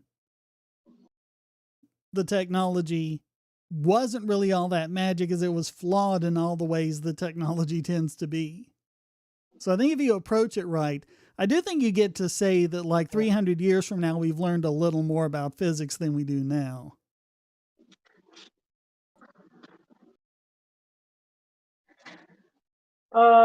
Yeah, I mean, in certain ways. But I don't think a transporter violates physics the way FTL travel does. Well, it depends on how that transporter is defined to operate. Because if you're talking about, I think they described it as scanning the person down to the quark, which is, kind of violates the uncertainty principle. And well, they never said so in the that original level, series. Yeah, probably not. It might have been some sort of other. It was just your basic, because you can convert matter to energy, and that's what they're doing, and then converting it into matter again on the other end. Yeah, but they just kind of left it vague. There are practical limitations to like what kind of resolution you can get with any sort of material scanner too. So it might just be realistically impossible to ever get to that level of reproducibility. Plus, it introduces all kinds of problems, because if you can scan a person's biology down to the level where you can preserve memories and states of mind, then people are effectively immortal at that point, which doesn't make good writing, because that's never a plot point. Well, the things where I think they went kind of off the rails was like when in Next Gen, when they introduced the replicator. And if you just stop and think about the effect on society that a replicator would have, and let's say it's possible, let's say it's not even magic tech, let's say that you can get a good scientific possibility, how would that completely alter the economics of everyone, everywhere, all the time? I mean, with automation, well, basically you basically only need to get raw materials and energy, and if they can do things like fission, precise fission or transmutation of all the elements, and you don't even need all those raw materials. So yeah, there's a lot of things jobs that don't really make sense. And it leaves you having to write in weird things like gold pressed latinum, the magic tech, because it cannot be replicated, whereas gold itself is worthless because you can replicate it. Okay, well, why can latinum not be replicated? They never explain it. Mm-hmm. Yeah. By the Will way, it I'm still going to be? make a prediction for about, uh, it might be a prediction 50 years out, but it might be sooner than that. Could be only as little as 10 years out, 15 at the least, that the price of gold will drop at least an order of magnitude, but the price of silver will retain its value. Why do you say that? Because um, because once we start space mining, gold in the asteroids is going to be as abundant as tungsten is on Earth, if not more abundant.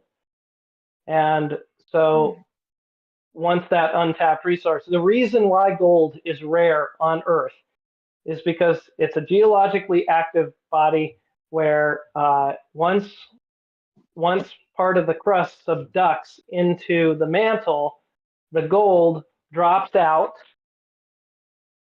and sinks to the center of the planet because it's so dense and doesn't oxidize. Tungsten is the most comparable to gold. In fact, it's exactly the same density as gold as a metal, but it forms oxides which are buoyant enough that they come back out of the um, mantle in volcanic activity. So on asteroids, there are But metallic asteroids keep in yeah. mind, fundamentally, it's about the difficulty of getting it. And space travel is still really expensive. Yeah, It'll be it expensive is to go for and get. now. I have played around with a science fiction story that I haven't done anything with though, but it's like there's this huge asteroid impact that's like out somewhere like the middle of the Sahara where there's no one else left, but it's on the property that's owned by this corporation. And it turns out what they did was they basically launched a spacecraft to stick an engine onto the asteroid because it was full of gold to dive it down into the earth so they wouldn't have to go and get it. And it was like a cheap way to get gold. So space travel is expensive because we are using expendable rockets. And this is why the Falcon 9 is by far the cheapest way to get to space, because it's mostly reusable. Well, I mean, Starship is going a long way to that, but it's still an immense gravity well you got to get out of. Yes, but the cost of the launch, like right now, even for Falcon 9, 90% of that cost or more is just the expendable parts of that vehicle. The fairing also, and that. I don't think Falcon 9 can go interplanetary. I think that's why they need Starship. Well, no, they don't need an interplanetary vehicle to bring down that cost, because what you can have once you have cheap access to low Earth orbit is you can employ electric propulsion systems that basically use solar power to superheat or electromagnetically accelerate matter up to extremely high velocities, giving it much more kinetic energy than you could with chemical propellants. And so with these electric propulsion systems, you can slowly push payloads out of Earth's gravity well entirely with a very small stage and very little amount of mass that you have to raise from the yeah, but I think you might be underestimating exactly how difficult that is. It basically hasn't been pursued as much because the space industry is relatively small, and then once we get like a functioning economic infrastructure in low Earth orbit, that'll be a different matter. But I think it's going to take longer than 10 years to do that. Yeah, longer than 10 years. But things can change pretty quickly. It's hard to basically estimate. You're going to have enough stuff in low Earth orbit from enough different people that you can have economic trade between them. That's what you need to effectively set up that infrastructure. Well, the route that I was thinking might play a significant role is the advent of like the technological singularity. Um, or maybe not to that extreme. Maybe we never reached that point, but where AI gets so good that it can produce a lot of um, the infrastructure that we need from in situ resources like asteroids or the moon. Um, yeah. Yeah, it's definitely going to take more than 10 years, unless something like the technological singularity happens within the next 10 years, which maybe. But barring that, and assuming we still make the same steady progress that we've been making for the last 20 years, at least in terms of like rocketry, then yeah, I would say it's more likely 30, 40 years. I guess. I mean, I just wanted to know where the 5-year thing came from, essentially, because when you start out with like, oh, we can mine within 5 years, we'll be able to like extract materials from low Earth orbit asteroids or whatever, or like Did stuff I that's say within. 5 years? You did say I 5 thought you years. said 10. Yeah, At the I think I beginning of the said 10 gold to and silver. 15. 10 to 15 That years, yeah. my prediction was that within 50 years, the price of gold will come down a lot. Oh, And 50. it could happen as 50 would be my upper bound, and then the lower bound, I'm going to refine that, say 15 at least. Mhm. That would be the very optimistic progress. Mhm. But part of that prediction is based on assuming that the price of gold collapses before we start mining asteroids based off of anticipation of its decrease in value. So it could be that 10 or 15 years from now, investors start realizing, you know what, there's a lot of asteroid mining companies popping up, and they look at the numbers and realize that gold is not a safe investment.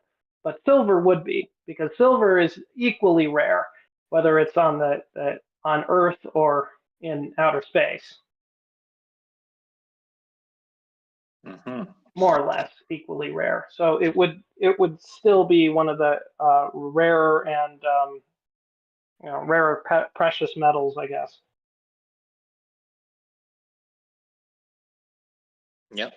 No, that's why gotta diversify your precious metal hoard. Yeah, Oh, yeah, I do have diversify some silver. everything, but Do you have any copper too, or even just a little bit? A whole bunch of old pennies, I guess. No, I I got a drawer haven't full of cables. That might work. I haven't invested specifically in copper. No, there's a lot of copper on Earth. Mm-hmm. Wasn't there something like people were cutting off the cables from a bunch of EV chargers in order to reclaim the copper from them? Yes, there were. There were car chargers, EV chargers being cut off for the copper.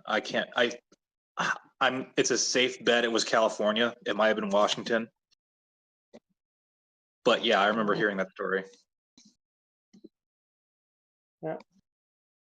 And Yeah, I mean, RC. some people do that, and they go into abandoned buildings and they pull out all the wiring and all the piping, and yeah, that happens. Yeah, no, and it gets pretty bad. Like there are companies like cable repair companies or just electricians who won't go into, like, these are people who work for like state or local government who won't go into areas because they can't go in there without getting robbed, because it's just gotten so bad in those areas. Stealing their spools of copper cable? Stealing their spools of copper cable, stealing their tools, stealing anything that's not nailed down. Wow. Yeah. Mm-hmm. Catalytic converter theft is one of the more popular forms of larceny nowadays. Why is that? By the way, Shane, your volume seems to have dropped in the last couple minutes significantly. Hang on. All right, I bumped it Yeah, up I a don't bit. know why. It's just, I mean, just the trend I don't in know. It's crime. looking fine on the meter. I'm tagging the red now that I've turned it up a bit. So Right. No, you're good. Your voice might be just my voice is after. going. Yeah, it's been going all day. Yep. But yeah, I completely forgot. I did read why the catalytic converters, because you can apparently resell them or something like that. But Is it just the fact that those parts are becoming harder and harder to find? I think so. It was just a supply issue. Because I know that's Well, why my mom's looking to get a new car because she's driving an Acura, but it's like, I think a 92 or a 93.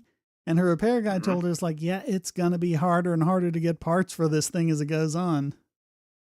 Mm-hmm. Yeah, the catalytic converters typically have precious metals in them, like palladium, and so That was part the of it. price of the price of the precious metals has gone up recently, and so so has their theft. Mm-hmm. Yeah, palladium, Oh, usually And of course, you palladium got goes all more these. per ounce than gold. I don't know how much of it there is in a catalytic Maybe converter, but I'm gonna look that up. I think it's comparable. Palladium price $9.90.50 right now. Gold price.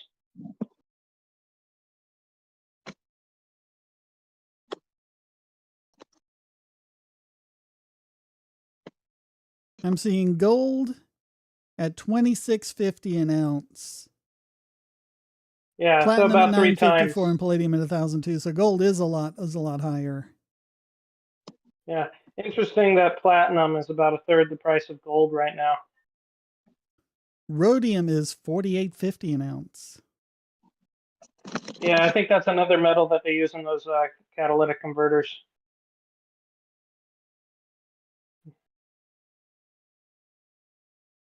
Uranium's only $169 a kilo. Yeah, uranium readily forms oxides, so it doesn't sink. And actually, I have a few uraninite rocks that I went out and found myself with a Geiger counter. Wow. So that's a fun little hobby of mine. Finding sources of radiation. Yeah, interesting hobby. Yeah, well, I know that you know the level of radiation given off by them is nothing concerning, and it's not like I have them right there on my nightstand. They're in a drawer in my basement. But well, and the big problem, anyway. especially with uranium ore, if it hasn't been enriched, it's only really if you breathe in the dust, I think, is the big one. And if you swallow it, but that's as much because it's a heavy metal than it is radioactive. Right. And so I'm not like pulverizing this and extracting it into yellow cake or anything, which sounds tempting, but no, it's harmless. My wife was all like, "Are you sure you know what you're doing?" I'm like, "It's fine." My dad was an engineer for Rancho Seco nuclear power plant, and he knows all about safety protocols with radiation. So for her peace of mind, I had her talk to him directly, and yeah, it's fine as long as you're not grinding it up and breathing it in.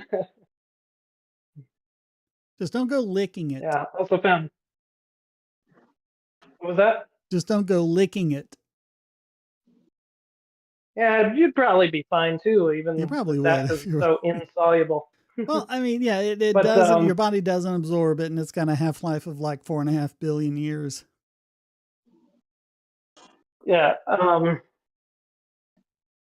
Right, and your digestive tract typically gets flushed out, I mean, some might get absorbed, but then you would probably pee it out. I don't know if it would bioaccumulate. But the problem with the dust I don't is if think you it get gets these, absorbed. I think it just goes straight through. Mm-hmm. I think I wouldn't know for sure. But the problem with breathing it I into mean, your no one lungs is try you it. have these insoluble.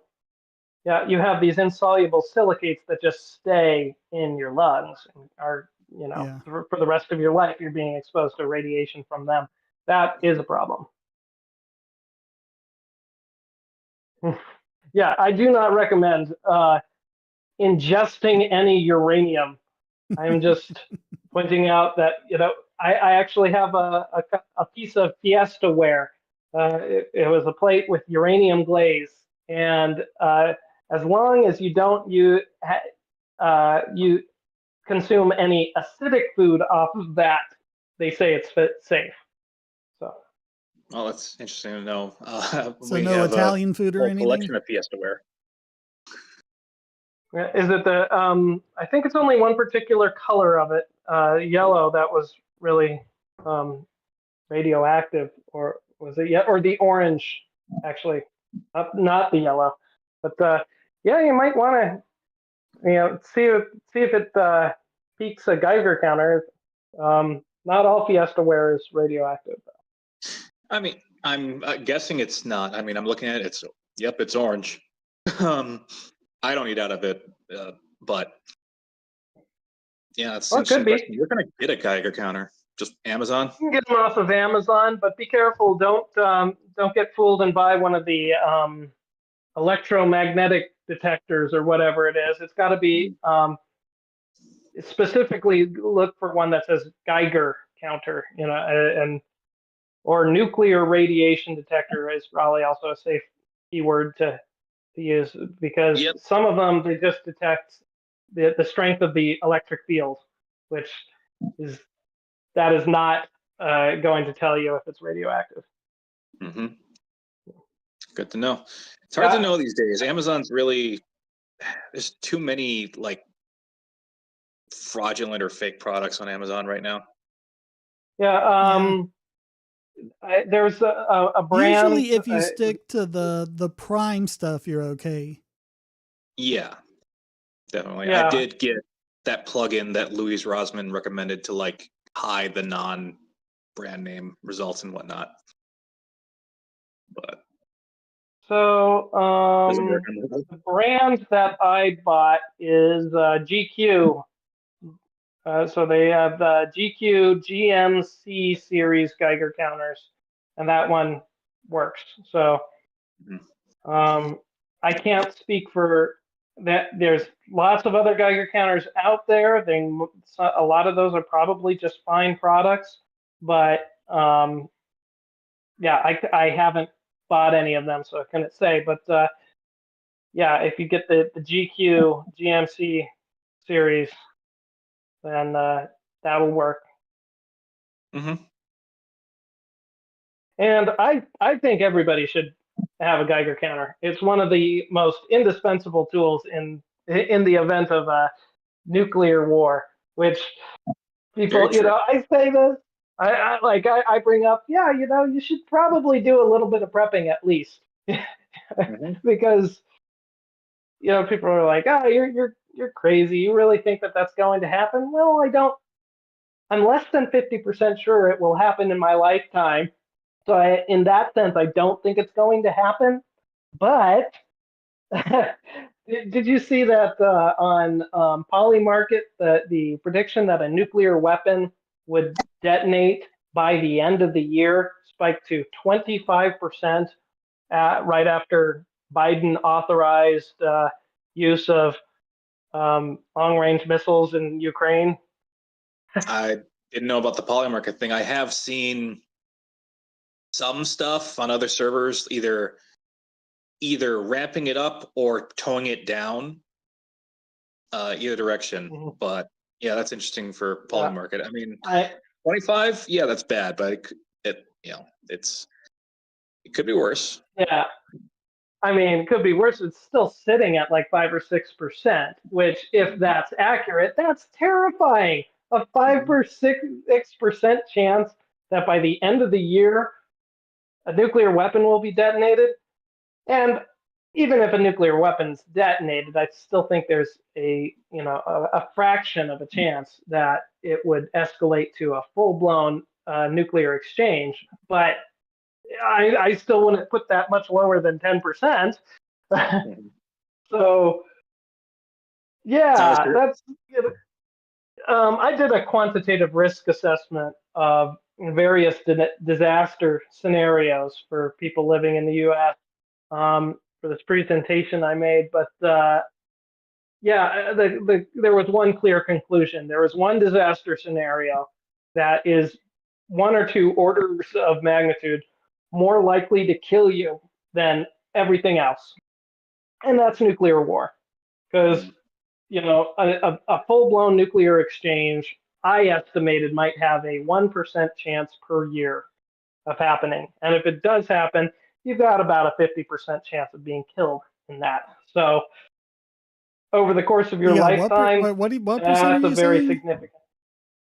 I think that the odds of a nuclear war in the long run breaking out are about 1% per year. I wouldn't say it's less than 0.1, and I wouldn't say it's more than 10, because if it's more than 1%, a couple percent per year, we would have expected to have already had one.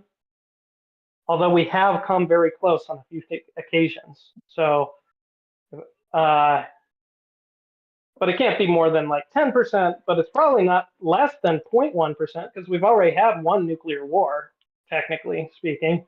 So many close calls that I would be surprised if over the next 1,000 years we didn't have a full-blown nuclear war. That would surprise me. But I mean, you said the chances of survival. Chances of survival, that's roughly based off of fallout maps that I've seen and estimates from,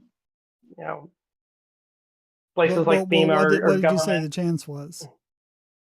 50. Oh, 50%. Like 50% chance for the average American of surviving a nuclear war. I don't know, because it's not going to kill everyone for sure. America has a lot of cities that are spread out. Yeah, but do you realize how many nukes and ballistic missiles Russia has? Thousands. How many they claim to have? Thousands. I'm guessing this is in a scenario where every single American major city is hit with a nuke. It's about a 50-50% of surviving. Well, I'd say it's less than 50% of that. But I'm saying, like, if like 10% of the nukes make it through and hit their target, which I think is optimistic, because if Russia has as many nukes as ready to be deployed as they at least claim, and there's good reason to believe that they're not entirely bluffing on that, they could send multiple nuclear warheads at every single major city in the U.S., and we would have no hope of blocking. We probably couldn't even block half of them. We might be able to take out, some fraction of them, definitely not more than 90%. So yeah, they're going to get through. There's going to be hundreds of nukes detonated over the U.S. That number sounds way high to me. Even if Russia gets really lucky with their nukes and we get really unlucky, I don't see it. They don't have to get really lucky. I mean, we know it's like we don't even pretend to have the ability to prevent a full-blown nuclear assault on the U.S. We don't even pretend that we could do that. But our the government has every incentive to lie and say, no, we could take care of a nuclear assault, while crossing their fingers. But they don't really have any incentive to say, yeah, we'd be screwed and millions and tens of millions of people would die. So, yeah. But it would be so much easier for us to take out, I mean, not like the entirety of Russia, but you would basically make it not a concern anymore, just with 2 targets, Moscow and St. Petersburg. Mm-hmm. That's really all you need. Whereas Well, America has we how many can't cities take over 1 them million out. people? We can't take out those. Well, I mean, yeah, the U.S. could retaliate and win the nuclear war effectively, right? But it's not that we're not going to be able to prevent Russia from cutting our population in half. And that, by the way, is the official policy of both the United States and Russia, is that if either of them engages in direct nuclear combat with the other, then the policy is to launch everything at the other.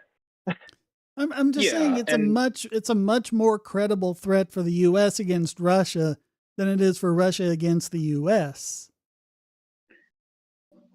Yeah, this is which might be why the cooler heads will prevail in that, if they do that, it's suicide. But that hasn't always been the case. I mean, you ever heard of Petrov Day? no. This guy, I think his name is Stanislav Petrov, was I think he was actually a non-military consultant at the time, but he was one of a panel of like 4 people. So there's like 3 other generals, and they got this anomalous data that the U.S. is engaging in a nuclear attack, and it was really just like sunlight bouncing off the clouds that was picked up by one of their satellites and gave a false alarm. And you had 3 of the generals within the Soviet Union recommending to do a preemptive strike against the U.S. And this one guy's all like, wait a minute, I don't think that's a good idea. And he prevented World War III because of that. That was one of the close calls. There have been a couple of times like that on both sides. But I found the market you were talking about, and the market just says, will a nuclear weapon detonate in 2024? Right. I mean, that could just be a test detonation. Yeah, I was thinking and I did mention that there is a small chance that they're at, but here's what's interesting though. It spiked during the last Ukraine escalation, right? If they were talking about tests, it would spike when a country announces that they're going to do a test or something like that. Why did the spike coincide with this Ukrainian escalation? It would seem because that the people who placed the bets were more fearful of it. Right. That's all. So they're saying because what is the current ranking, right? It's 5%. What is it now? Like 6%? 5%. Okay. Question that we should have asked in the first place, like, what is their metric based off of? Is it based off of, do they get headlines and data and stuff like that? No, it's just will a nuclear weapon detonate in 2024? And you either bet yes or you bet no. But my point is that if the people were, if during that spike was caused by people thinking, I don't think that spike was caused by people thinking that there is going to be a test going to be carried out, right? Because it wouldn't be such a short-term thing.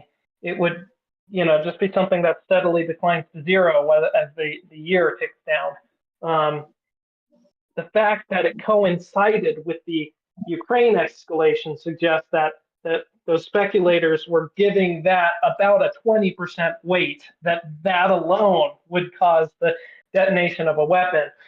So yes, I agree. And that's unlikely to be in the form of a test, right? We already know they have the nuke. They don't need the flex. They would just be using it. Right. But again, the bet is for a nuclear thing to go off, which could be an attack or a test. I'm not saying that. Right, but I'm saying only 5 percentage points. Only 5 percentage points can be. Yeah. Yep. That still leaves a 20% chance. Yes, I think you're right that it went up so high because all you're measuring though is people's fear. That's all you're measuring. Campaign to frighten people into thinking there was nuclear war. Yeah, you're just measuring fear. That's all you're measuring.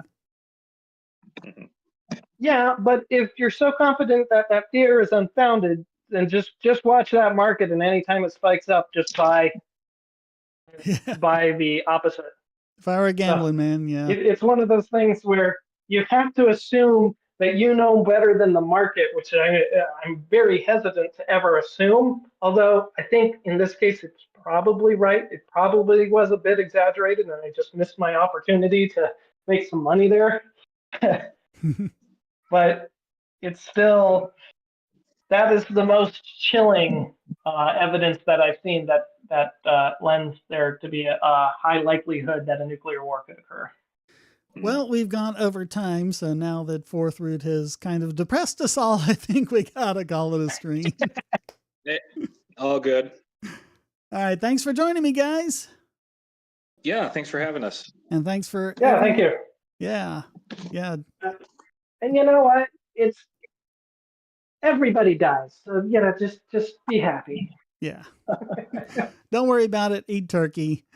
Thank you so much. We'll see you next time.